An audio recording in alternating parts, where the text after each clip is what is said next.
Bonjour à tous et bienvenue sur le podcast Cardano français. J'espère que vous allez bien et que votre semaine s'est terminée en beauté et que vous profitez justement de ce week-end, le premier week-end du mois de juin. Ce mois de juin qui va être très intéressant, surtout avec la sortie justement de Vasil, la mise à jour de Vasil qui arrive à la fin de ce mois. Mais on parle déjà des différentes whales, de savoir qu'est-ce qui va se passer. Est-ce qu'il va y avoir de l'anticipation? Est-ce que EDA va monter? Est-ce que EDA va continuer à leader l'augmentation ou la performance qu'on voit dans le top 10?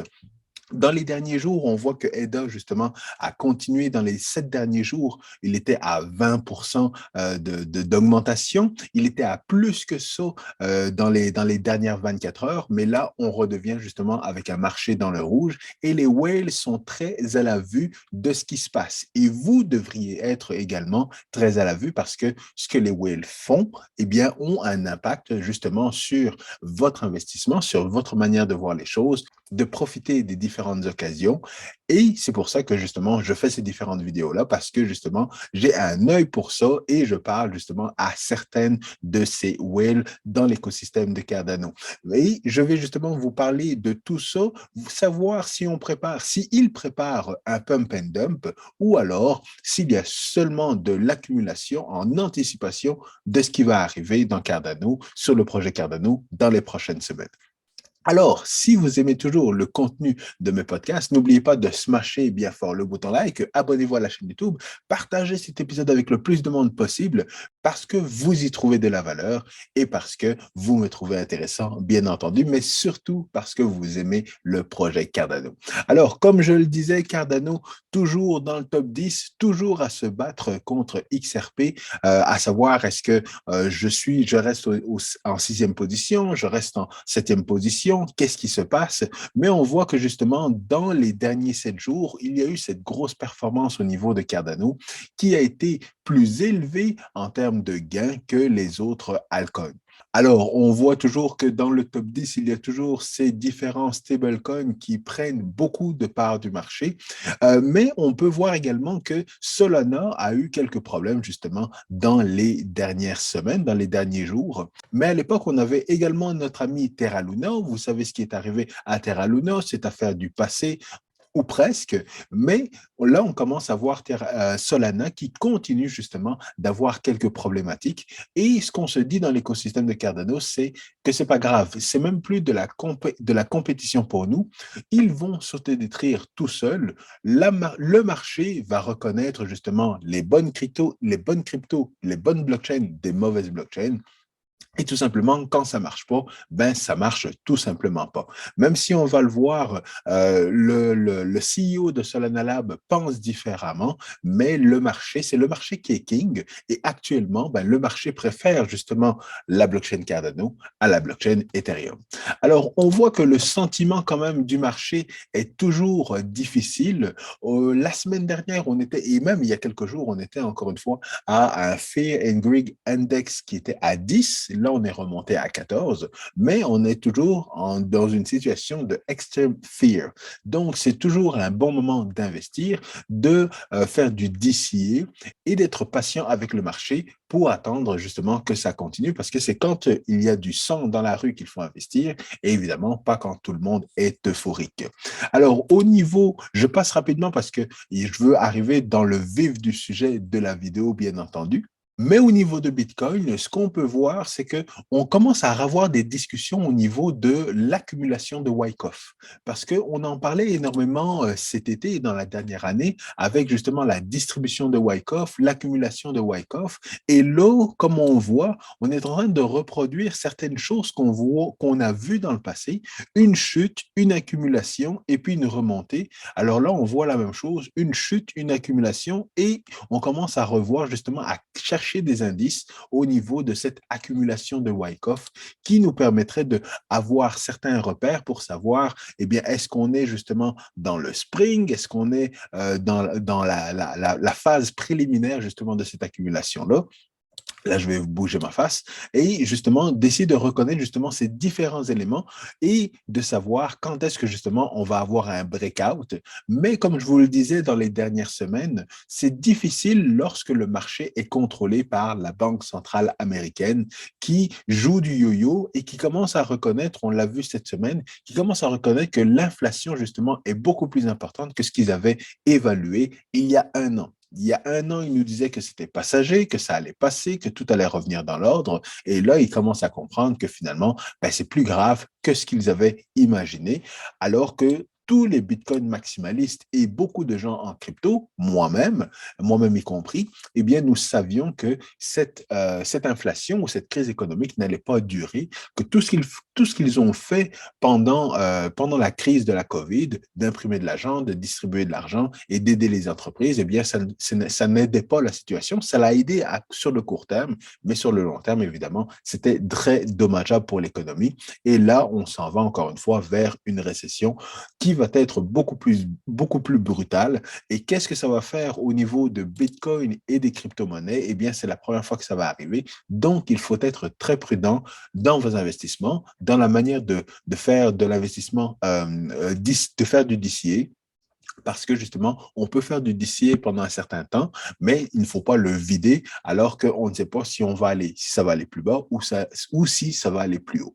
Donc, c'est plus difficile. C'est pour ça qu'on est très patient de ce côté-là et qu'on attend de voir justement ce que la Fed va faire pour savoir si il faut anticiper justement une descente ou alors s'ils vont justement repumper le prix du Bitcoin et le prix des différents actifs, que ce soit le S&P 500, que ce soit la bourse, que ce soit l'immobilier et tout ça, s'ils commencent à justement remotiver, restimuler l'économie, eh bien là, directement, tous les investisseurs vont recommencer à investir et les prix vont monter en fou. Mais s'ils continuent justement à être beaucoup plus restreints, à restreindre l'économie, à continuer à serrer la vis, eh bien, on va continuer à avoir des prix qui vont descendre de plus en plus. Donc, c'est pour ça qu'on est très patient et qu'on attend de voir ce qui va se passer. Mais au niveau de Cardano, eh bien, on a un différent son de cloche parce qu'il y a des mises à jour qui arrivent au niveau de Cardano, ce qui est très différent des différents altcoins dans le top 10. Alors, on sait que Ethereum, il y a le merge qui arrive dans les prochaines semaines, peut-être dans les prochains mois, on ne sait pas exactement. Au niveau de Binance, eh bien, c'est toujours l'exchange le plus gros. Il continue justement à offrir des nouveaux services et tout ça, mais c'est quand même assez limité les améliorations qu'ils peuvent faire au niveau de la blockchain et au niveau des différents services. Alors, qu'est-ce qui reste dans le top 10? Bien, il reste XRP qui a des problèmes avec la SEC, il reste Cardano et évidemment Solana qui eux-mêmes ont leurs problèmes également. Mais quand on regarde au niveau de Edo, ce qu'on peut voir encore, c'est que depuis justement l'automne dernier, eh bien, on est dans une grosse descente et la grosse descente nous a coûté un bon 85% de perte. Sauf que ce qu'on peut voir, c'est que justement dans cette perte, on a eu justement une diagonale de résistance qu'on a réussi à breaker out après avoir touché 3 fois la résistance. Donc, on a touché une première fois, une deuxième fois et la troisième fois, on a breaké out et on est allé chercher, je pense, un 60% d'augmentation avant de repartir justement dans une tendance vers le bas. Mais là, on est en train de reproduire à peu près la même chose. Je vais agrandir un petit peu. On est en train de revoir encore une fois ces trois touchés, donc un premier, un deuxième et un troisième. Et normalement, avec ce qui arrive à la fin du mois de janvier, on devrait avoir assez de momentum, assez d'anticipation pour que justement on puisse passer à travers cette résistance en orange, la résistance qu'on traîne depuis le mois de septembre dernier et aller rechercher justement des plus hauts niveaux. Et si on calcule justement la montée, le pourcentage qu'on a eu, 60% ici, si on calcule 60%, on arrive aux alentours justement de 70 centimes. Donc, ce qu'on peut anticiper et les éléments sur lesquels on peut jouer un petit peu, c'est justement l'accumulation. J'espère que vous avez justement investi lorsque c'était beau, parce que c'était le temps d'investir, bien entendu. C'est ce que je disais la semaine dernière. Et on peut profiter justement d'une petite montée. Peut-être même qu'on va pouvoir avoir de l'anticipation jusqu'à 1 dollar. Pourquoi? Parce que c'est ce que les whales sont en train de faire. Là, on est dans une zone d'accumulation et il y a beaucoup de whales qui ont beaucoup d'intérêt Et les whales, encore une fois, du côté de Cardano, sont très différents des whales du côté justement des autres blockchains qu'on a connus. Mais ça, c'est un élément que je vais discuter encore en détail. Mais justement, là, on voit une petite opportunité, sachant que on va avoir justement la mise à jour Vasile à la fin du mois de juin. On va avoir également une autre mise à jour, un autre update, un autre hard fork à la fin du mois de septembre ou octobre. Donc, on sait qu'il va encore y avoir de l'anticipation, exactement comme ce qui s'est passé l'été dernier, ce qui nous a amené justement à cette énorme montée. Mais après ça, évidemment, comme je l'ai déjà dit, finalement, le résultat était beaucoup plus décevant que ce que la communauté espérait. C'est ce qui a fait en sorte justement qu'on est descendu et que les whales justement ont capitulé, ont commencé à vendre, mais ils ont vendu parce qu'ils savaient qu'ils allaient réinvestir plus bas et c'est ce qu'ils ont commencé à faire. Mais est-ce qu'ils vont nous créer un pump and dump pour aller chercher justement des gains, puis après ça, racheter beaucoup plus bas? Ou alors, ils sont en train de accumuler, d'anticiper par rapport à ce qui va arriver suite à la mise à jour de Vasile qui arrive et au développement qui va arriver par la suite. Ça va être très important de faire attention à tout ça. Et justement, moi, je vais prêter une attention très particulière et vous partager évidemment l'information.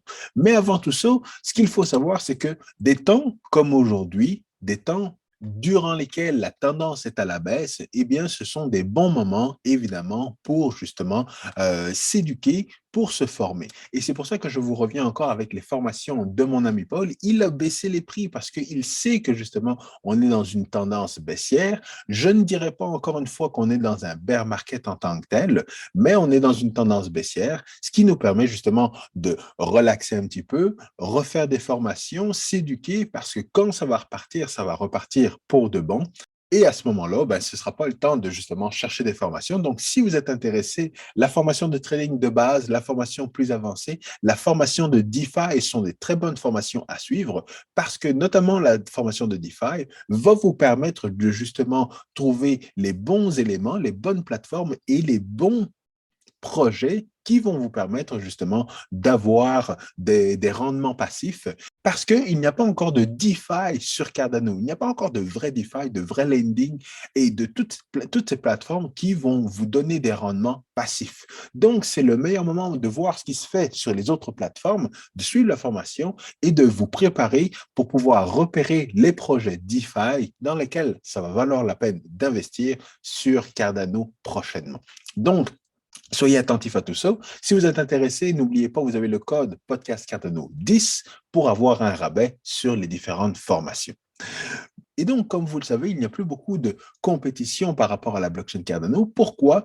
Parce que les autres blockchains continuent d'avoir des problèmes. On avait Terra Luna, on avait Solana cette semaine. Et encore une fois, de plus en plus de blockchains commencent à comprendre qu'être une vraie blockchain de troisième génération est quelque chose de très difficile. Les seules personnes qui ont compris, c'est nous, la communauté, et justement IOHK. Pourquoi? Parce que dans justement leur répartition des tokens, je reviens souvent avec ça, mais parce que c'est ce qui va vous permettre de comprendre la différence entre les autres blockchains et la blockchain Cardano. C'est que au niveau de la blockchain Cardano, ils voulaient que cette blockchain soit une blockchain communautaire. C'est pour ça qu'ils ont, lors du lancement de la blockchain, la majorité des tokens ont été au niveau du public et non pas au niveau des VC, de ces gros investisseurs qui voulaient justement focuser sur le rendement. Et c'est ce qu'on a vu évidemment au niveau de Terra Luna, dont les VC avaient beaucoup de tokens, donc beaucoup de parts de marché. C'est ce qu'on voit également au niveau de Solana. Solana qui continue d'avoir des problèmes et pourtant, il continue d'être dans le top 10. Tout le monde le voit, tout le monde le sait, tout le monde se pose des questions, mais personne ne fait rien. Pourquoi? Parce que justement, les gros investisseurs sont derrière Solana et veulent que Solana continue de fonctionner. Mais à un moment donné, quand une blockchain arrête de fonctionner pendant plusieurs heures ou alors qu'il y a des problématiques avec les mineurs, eh bien, à un moment donné, ben, les mineurs vont tout simplement quitter l'écosystème pour aller vers un écosystème qui fonctionne. Et justement, c'est ce que l'écosystème de Cardano garantit avec le temps. Parce que lorsqu'on a justement, et ça, je vous reviens souvent avec cet élément-là, lorsqu'on a le CEO qui dit, c'est pas grave si la blockchain ne fonctionne pas ou si jamais elle prend des pauses, on la repart manuellement et tout revient comme sur des roulettes. Sauf que ça, la communauté, à un moment donné, va en avoir marre. Les investisseurs, à un moment donné, vont en avoir marre. Pourquoi? Parce que Solana, une blockchain Solana qui fonctionne et qui donne des rendements, ça fait du bien. Mais à un moment donné, quand on y a un compétiteur qui commence à faire mieux et qui commence à faire beaucoup plus de vagues et qu'on voit que dans ce compétiteur-là n'a pas un aussi gros écosystème que la blockchain Solana, eh bien, à ce moment-là, eh bien, ce sont les VC qui vont partir pour réinvestir justement dans l'autre blockchain. Et là, on va avoir justement un exodus de l'investissement de la blockchain Solana vers les autres blockchains, que ce soit Cardano ou les autres. Parce qu'on voit que justement, Polkadot a quand même une répartition qui est un petit peu plus stable, qui fait un petit peu moins mal. Et je ne suis pas en train de dire que Cardano, c'est parfait, parce qu'on voit quand même qu'il y a un 17%. Mais ce 17%-là, ce qui est intéressant, c'est que ces VC au niveau de Cardano, eh bien, ils réinvestissent dans les différents projets. Ils supportent différents projets. Donc, on sait que justement, plusieurs projets, que ce soit Ocam, comme Finance, que ce soit SundaeSwap ou d'autres, ont reçu justement un investissement de ces VC qui back l'écosystème de Cardano. Donc, on voit que justement, même ces gros investisseurs-là ont la même mentalité que justement la communauté. Et c'est ce qui assure justement le fait que oui, il peut y avoir des gros dumps comme on a eu de 85%, mais que justement, ce ne sont pas ces VC qui sont en train de vendre leurs tokens, c'est plus la communauté qui prend peur, qui est découragée, qui vend. Et qui est-ce qui rachète? Bien entendu, ce sont les whales et les investisseurs, bien entendu. Mais ce qui est très amusant, évidemment, c'est d'avoir justement les différents cofondateurs des blockchains qui arrêtent de fonctionner, donc qui ne suivent en aucun cas le modèle d'Ethereum, le modèle de Bitcoin, qui sont justement ces deux premières générations. Et c'est ça que j'avais mentionné également lorsque j'avais fait une vidéo avec une personne, pas un cofondateur, mais c'était une personne de la communauté de EOS. À ce moment-là, j'avais compris que EOS n'était pas vraiment une troisième génération de blockchain parce que elle ne suivait pas justement les éléments des deux premières générations. Elle suivait sa propre idée qui était justement d'avoir un petit nombre de mineurs qui validaient ces transactions-là et qui permettait d'avoir une grande vélocité, une grande scalabilité au niveau des différentes transactions. La blockchain Solana, c'est exactement la même chose. Comment une blockchain peut se dire hey, je veux être une blockchain de troisième génération, alors que la première génération ne s'est jamais arrêtée de toute sa vie. Elle a eu un uptime de 99,9% du temps. La blockchain Ethereum est quand même également un modèle pas si pire que ça. Ils ont eu évidemment leurs problèmes, mais depuis qu'ils ont réglé leurs problèmes de hack avec le DAO, eh bien, la blockchain Ethereum a toujours fonctionné. Donc, je ne comprends pas que si on veut être un modèle similaire à Bitcoin et Ethereum, la blockchain Solana s'arrête et qu'elle doit être redémarrée manuellement par des personnes. Il n'y a aucune décentralisation là-dedans. C'est juste de la centralisation parce que ça s'arrête et à un moment donné, il y a un certain groupe de personnes qui redémarrent la blockchain et pourtant, les investisseurs, les gros VC sont là et continuent de backer cette blockchain-là, ce qui est complètement idiot selon moi. Et ce sont des personnes comme ça qui donnent qui donnent des cours, qui critiquent la blockchain Cardano parce qu'ils se disent, ben non, c'est parce que nous, dans le monde de l'informatique, là, eh bien, il faut justement se casser les dents, il faut faire essai-erreur, essai-erreur. Eh bien oui, c'est le choix de tout un chacun de faire essai-erreur. Cardano a une approche beaucoup plus, ben moi, je ne veux pas faire d'erreur. Bitcoin avait une approche également qui ressemblait plus à on ne veut pas faire d'erreur parce que si on fait trop d'erreurs et qu'on est trop gros, on va perdre de la crédibilité. Et il y a quand même énormément de recherches qui ont été faites au niveau de Bitcoin avant de commencer, avant de se lancer. Évidemment, il y a eu certaines erreurs parce que c'était la première de toutes, mais ils sont passés quand même à travers toutes ces erreurs-là. La blockchain a réussi à toujours produire des blocs aux 10 minutes. Et justement, ça reste un modèle, mais un modèle pour Cardano et non pas pour Solana. Et justement, si Cardano décide de garder ce modèle-là et de continuer à suivre le modèle de Bitcoin, eh bien, selon moi, on devrait justement arriver au même résultat pour la blockchain Cardano. Et je ne suis pas le seul à penser ça, parce qu'encore une fois, les whales ont été très actifs justement dans les dernières 5 semaines parce qu'il y a eu beaucoup d'accumulation lorsque Cardano était à 40 centimes. Et comme vous le voyez, comme je vous le montre régulièrement justement dans mes différents graphiques, vous le voyez ici, je vais remonter un petit peu, quand le prix est descendu à 41 centimes, eh bien, moi, chaque ligne que j'ai, ce sont des lignes d'achat. Quand le prix descend et atteint une ligne, pour moi, c'est une ligne d'achat. Quand ça remonte, à ce moment-là, les lignes deviennent des lignes de revente, sauf que moi, personnellement, je ne revends jamais. Je fais juste acheter, je ne revends pas. Vous vous demandez pourquoi je ne revends pas? Je ne revends pas tout simplement parce que lorsque je dois faire mes impôts, ben, chaque vente, il faut que je la déclare et donc ça devient difficile pour moi. Mais au niveau des achats, je peux acheter tant que je veux. Donc, moi, j'ai accumulé à 40 centimes, j'ai accumulé à 50 centimes, j'ai accumulé à 56 centimes et je continue d'accumuler, je vais continuer d'accumuler. Et là, je vais attendre justement que ça remonte et puis que ça redescende pour racheter. Et encore une fois, je vais suivre le marché pour savoir est-ce que ça va descendre beaucoup plus bas, aux alentours de 25, aux alentours de 30, je ne sais pas, 30 centimes, pour acheter, ou alors je vais attendre que ça remonte et lorsque ça va avoir remonté, atteint une certaine résistance et redescendre au niveau d'un certain support, eh bien, je vais repartir au niveau de l'achat pour accumuler parce que c'est ce que les whales sont en train de se dire. Ils sont en train de se dire, ben, on continue d'accumuler parce que il y a beaucoup de choses qui arrivent. Et peut-être que oui, elles préparent un pump and dump. Ça, il ne faut pas se leurrer là-dessus. C'est possible. Mais ce qui est sûr, c'est que dans les dernières 5 semaines, ils ont accumulé 2 millions d'EDA. 200 millions d'EDA, excusez-moi, 2 millions c'est trop peu, 200 millions d'EDA. Et dans ces 200 millions, j'ai acheté dans ces 200 millions, je ne suis pas une whale, mais dans ces 200 millions, j'ai acheté des EDA. Et donc, je suis très content d'avoir accumulé ces EDA dans les dernières semaines parce que justement, c'est ce que les whales sont en train de faire. Et ce que les whales sont en train de faire, c'est très important de le faire parce qu'ils savent pourquoi ils le font. J'essaie d'être un insider parmi les whales. Ce n'est pas facile. Je fais mon bout de chemin. Mais ce que je vous dis, c'est que j'ai acheté.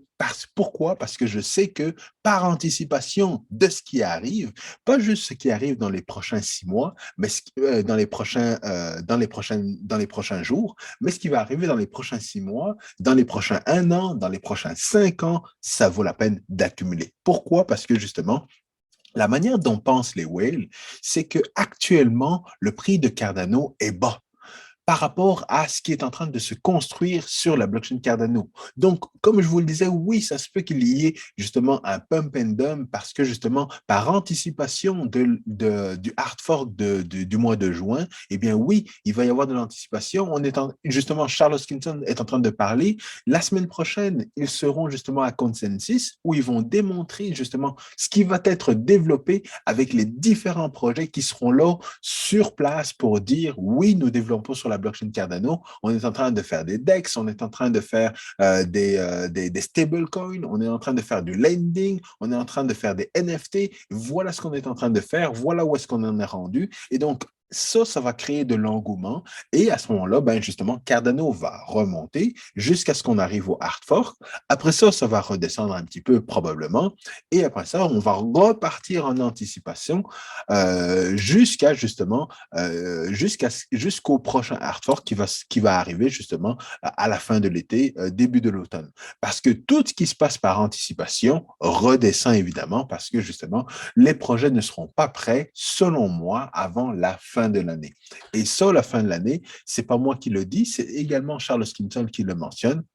en disant que justement, le lending en Afrique devrait débuter, justement, des vrais projets devraient débuter en fin d'année avec JED qui arrive, avec différents stablecoins, avec justement les contrats intelligents qui vont être de vrais contrats intelligents et non pas des contrats intelligents avec des contrats intelligents sur des transactions, mais des contrats intelligents sur la blockchain.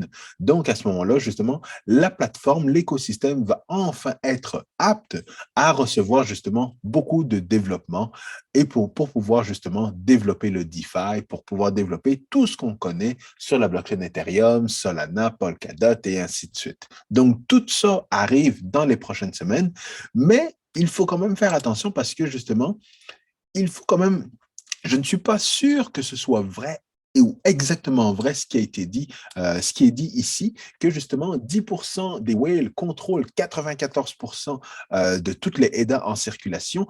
Je mettrais énormément de bémol parce que 94% de toutes les EDA, pas en circulation, de toutes les EDA dans le fond, ça veut dire qu'il y a quand même 74% des EDA qui sont bloqués justement au niveau du staking.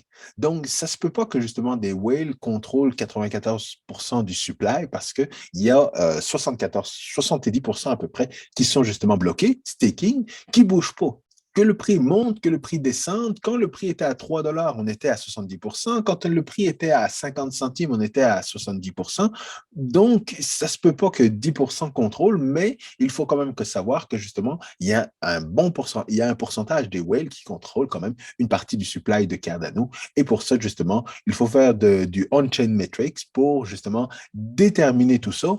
Mais plus il va y avoir d'intérêt justement sur la blockchain Cardano, plus on va avoir des personnes qui vont se développer une expertise justement sur les métriques on-chain pour savoir exactement tout ce qui est contrôlé parce que justement, tout est transparent sur la blockchain. On connaît les différents portefeuilles justement de IOHK, de la fondation, Emergo et certains autres portefeuilles également. Ils sont évidemment dans le top 100 des plus gros portefeuilles. Il y a d'autres whales que je connais à peu près qui sont dans le top 100 également. Et donc, à un moment donné, on va être capable de voir et de suivre les différents mouvements des différentes whales pour savoir qu'est-ce qui arrive exactement comme on le fait sur la blockchain Bitcoin actuellement. Donc, la vidéo était pour savoir si justement il y avait un pump and dump qui allait arriver ou alors est-ce que les whales sont en train d'accumuler parce qu'ils savent quelque chose que nous ignorons. Alors, clairement, ils savent quelque chose que nous n'ignorons pas, mais que nous ne réalisons pas encore l'impact. L'impact, c'est justement tout ce qui est en train d'arriver au niveau de l'écosystème de Cardano. Alors, voici tout ce qui est en train d'arriver. On est sur Cardano Cube et on voit que justement, il y a beaucoup de DEX qui sont en train de se développer, qui sont déjà là. Certains sont déjà là. On a justement Sunday, oui, MeoSwap, Sunday Swap. Donc, toutes ces DEX sont déjà là. Ring Rider qui va faire son entrée dans les prochaines semaines avec leur IDO, justement. On a le DeFi qui est en train de se développer énormément avec Indigo, des projets qui n'attendent que justement les 2 prochaines mises à jour de IOHK pour pouvoir mettre, dans le fond, démarrer tout simplement. On a les différents wallets, des wallets qui sont déjà intégrés avec la plupart des projets, notamment au niveau des NFT et des wallets justement que je n'ai même pas encore utilisés, mais qui vont encore se développer de plus en plus. On a également des launchpads avec justement notre équipe francophone de Kardashev qui sont là et un grand nombre de projets qui se lancent et qui cherchent justement du financement grâce à la blockchain Cardano. On a également le lending qui va justement avec toutes les stablecoins qui vont commencer à arriver sur la blockchain Cardano, le lending va pouvoir amener énormément de liquidités et des opportunités pour pouvoir justement accumuler passivement de l'income. Et donc, tout ça, il faut profiter dès maintenant parce que Cardano est cheap. Cardano ne coûte rien, ne vaut rien actuellement. Il était à 3 dollars en septembre dernier et là maintenant, il est aux alentours de 50 centimes. Donc, c'est des opportunités et c'est pour ça que vous voyez toutes ces whales continuer à accumuler parce que ces whales ne sont pas des investisseurs, des grosses institutions financières ou il n'y a pas juste ça, mais ce ne sont pas majoritairement des grosses institutions financières.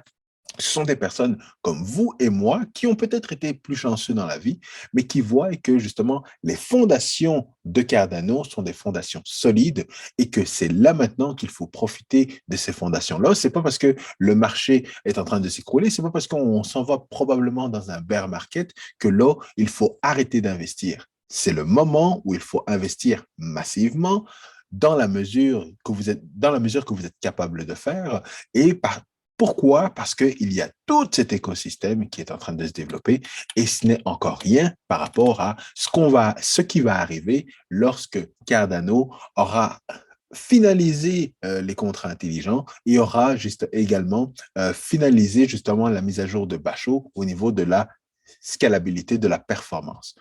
Donc, pensez-y à deux fois. Est-ce qu'il y a un pump and dump ou alors est-ce qu'il y a une accumulation des whales? S'il y a une accumulation des whales, eh bien, vous devez suivre ce que les whales sont en train de faire parce qu'ils ne vont pas vous dire et accumule. Non. Ce qu'ils vont faire, c'est qu'ils vont accumuler discrètement et après ça, ils vont vous revendre les différents tokens lorsque EDA arrivera à 5, à 10, à 15 dollars. C'est là qu'ils vont vous revendre les tokens et vous remercier justement de les acheter. Moi, ce que je vous dis, c'est accumuler le plus possible là maintenant. Ça vaut la peine si vous êtes en mesure de le faire. N'investissez pas trop. Prenez le temps justement d'investir. Utilisez les formations justement pour savoir les bons moments pour acheter, les bons moments pour vendre, les bons moments pour profiter des différentes offres. Et repérer les projets avant qu'ils explosent pour pouvoir justement profiter de ces différentes hausses. Alors, je termine là-dessus. J'espère que vous avez profité justement des différents conseils que je vous ai donnés. Je vous retrouve la semaine prochaine parce que justement, il va y avoir beaucoup de contenu justement la semaine prochaine au niveau de consensus. J'ai hâte de voir ça justement sur YouTube et de suivre et de pouvoir vous faire un résumé de la situation. Je vous retrouve très bientôt. Merci pour votre fidélité. À plus. Peace.